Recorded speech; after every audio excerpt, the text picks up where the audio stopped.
Sebelum menonton atau menyimak cerita ini, jangan lupa subscribe agar tidak ketinggalan cerita-cerita menarik lainnya. Semoga admin dan yang menonton mendapatkan rezeki yang banyak tak terhingga. Namanya Riko, seorang remaja 18 tahun yang dikenal sebagai biang onar di kampungnya di pinggiran Jakarta. Meski tampan dan bertubuh kekar karena kebiasaannya mengangkat besi di gym, perangainya sungguh jauh dari kata baik. Ia sudah beberapa kali terlibat pergaulan bebas, penipuan kecil, bahkan beberapa kali hampir dipenjara karena mencuri. Namun karena wajahnya yang memikat dan lidahnya yang manis, ia selalu lolos dari jerat hukum. Selalu saja ada korban baru yang membelanya. Setelah kisah cintanya dengan seorang istri pengusaha gagal total dan membuatnya nyaris dihakimi masa, Riko berjanji untuk bertobat. Setidaknya itu yang ia katakan kepada ibunya. Tapi diam-diam ia sudah mengincar target berikutnya. Target itu adalah Butania, seorang janda kaya berumur 62 tahun, mantan istri seorang pejabat tinggi yang meninggal karena serangan jantung. Butania tinggal sendirian di rumah mewah, bertingkat 3 dengan kebun anggrek dan beberapa asisten rumah tangga. Riko mengenalnya secara tak sengaja saat mengantar temannya menjadi tukang taman panggilan di rumah tersebut. Pandangan Riko langsung berubah saat melihat bagaimana Butania mengenakan gaun tidur satin, duduk santai di balkon dengan anggun. Wajahnya masih cantik, tubuhnya ramping untuk usia senja, dan jelas ia hidup penuh kemewahan. Mata Riko berbinar penuh niat. "Aku harus masuk ke kehidupannya," bisiknya dalam hati. Ia pun mulai menyusun rencana, mulai dari pura-pura menjadi anak baik, membantu tukang kebun, sampai berpura-pura menjadi anak yatim piatu yang butuh pekerjaan. Dan benar saja, seminggu kemudian Riko berhasil dipekerjakan Butania sebagai asisten pribadi untuk mengurus perpustakaan kecil dan komputer di rumah itu. Sementara para pembantu hanya boleh masuk area dapur dan kebun, Riko diberi akses lebih luas. Butania seperti percaya penuh. Namun niat Riko bukan sekadar bekerja. Hari-hari pertama Riko bekerja di rumah Butania penuh kepura-puraan. Ia tampil sopan, rajin, dan seolah-olah anak muda yang sedang ingin memperbaiki hidup. Ia sering membuat teh hangat untuk Butania, membantunya mencari buku-buku lama, dan mendengarkan cerita-cerita masa lalu sang janda kaya itu dengan penuh perhatian. "Masih ada ya anak muda seperti kamu, sopan, perhatian," ucapnya suatu malam sambil memandang Riko yang sedang memijat pundaknya di ruang baca. Riko hanya tersenyum. "Saya cuma ingin berguna, Bu. Anggap saja saya cucu sendiri." Ucapan itu membuat hati Butania yang sudah lama sepi mulai luluh. Ia memang kesepian. Anak-anaknya tinggal di luar negeri dan jarang pulang.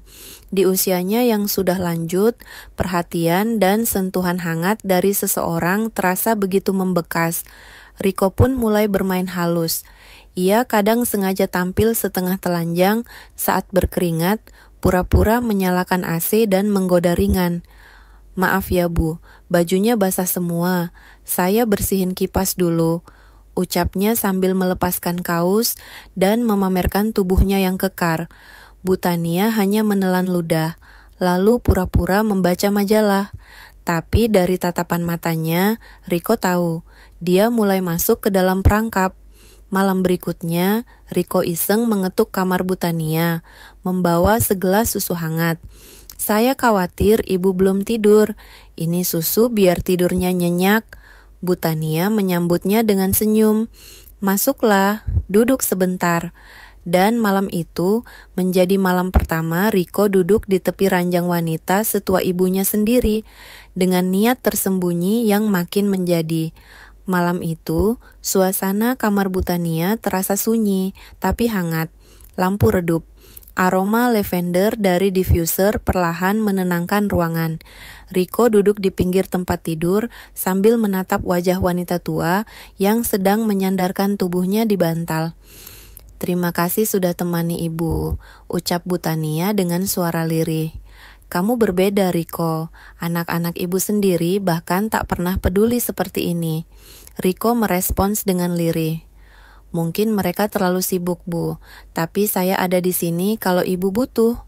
Tiba-tiba Bu Tania menggenggam tangan Riko erat. Kamu mirip sekali dengan almarhum suamiku saat muda. Sama-sama kuat, tenang, dan perhatian. Riko tak menolak. Ia bahkan mendekat, merapatkan duduknya, membiarkan genggaman itu semakin erat. Tatapan mereka bertemu. Lalu dalam sekejap, Bu Tania mendekat dan mencium pipi Riko dengan lembut. Sejenak hening. Lalu tanpa banyak bicara, keduanya larut dalam suasana yang mengaburkan logika dan moral. Malam itu, sesuatu yang tak pernah terbayangkan oleh Bu Tania terjadi. Ia membiarkan pemuda 18 tahun itu masuk ke dalam dunia sepinya secara utuh. Dan bagi Riko, itu adalah kemenangan besar. Ia bukan lagi sekadar asisten rumah tangga, tapi telah menjadi seseorang yang spesial. Keesokan harinya, suasana rumah berubah. Bu Tania terlihat lebih ceria. Ia mulai memberikan Riko fasilitas lebih. Uang jajan, jam tangan mahal, bahkan motor matic baru. Para pembantu mulai curiga, tapi tak ada yang berani buka suara. Riko resmi jadi pangeran di rumah itu. Tapi di balik senyumnya, dia mulai menyusun rencana berikutnya yang lebih dalam, lebih gila. Ia belum puas hanya dengan tubuh dan hadiah. Ia ingin semua harta Bu Tania. Riko kini hidup layaknya anak sultan. Setiap pagi ia tak lagi bangun untuk bekerja, tapi disiapkan sarapan oleh pembantu, duduk santai di teras, dan sesekali menemani Bu Tania jalan-jalan menggunakan mobil mewah milik mendiang suaminya. Bu Tania benar-benar larut dalam cinta baru yang ia kira tulus. Kalau kamu serius dengan ibu, ucap Bu Tania sambil menggenggam tangan Riko di dalam mobil. Ibu akan uruskan rumah kecil untuk kamu di Bandung, mungkin juga modal usaha. Riko menunduk, pura-pura haru. Padahal di dalam hatinya ia tertawa puas. Satu langkah lagi, aku bisa hidup enak tanpa kerja seumur hidup. Namun, nafsunya makin menggila. Ia mulai menyelidiki surat-surat penting milik Bu Tania. Suatu malam, saat wanita itu tertidur di pelukannya, Riko diam-diam membuka lemari besi kecil yang pernah ia lihat disimpan di kamar kerja. Ia menemukan surat tanah, sertifikat rumah, perhiasan emas, bahkan buku tabungan dengan jumlah ratusan juta. Matanya membelalak. Ini bukan cuma rezeki, ini jackpot, bisiknya. Paginya, ia mulai menjalankan tipu muslihat tingkat tinggi. Dengan wajah penuh khawatir, ia berpura-pura ditelepon oleh seseorang dan tampak panik. Bu, saya butuh bantuan. Kakak saya di kampung kena masalah, kena tipu, butuh uang buat selamatin rumahnya. Bu Tania langsung meraih tangannya. Tenang, kamu anggap ibu keluarga sendiri. Berapa yang kamu butuh? 50 juta, Bu. Jawabnya hati-hati. Tanpa banyak tanya, Bu Tania memanggil sopirnya, dan mereka pun ke bank hari itu juga. Riko berhasil mengantongi uang tunai 50 juta rupiah, hanya dengan air mata buaya. Tapi itu belum cukup baginya. Ia mulai mendesak lebih jauh.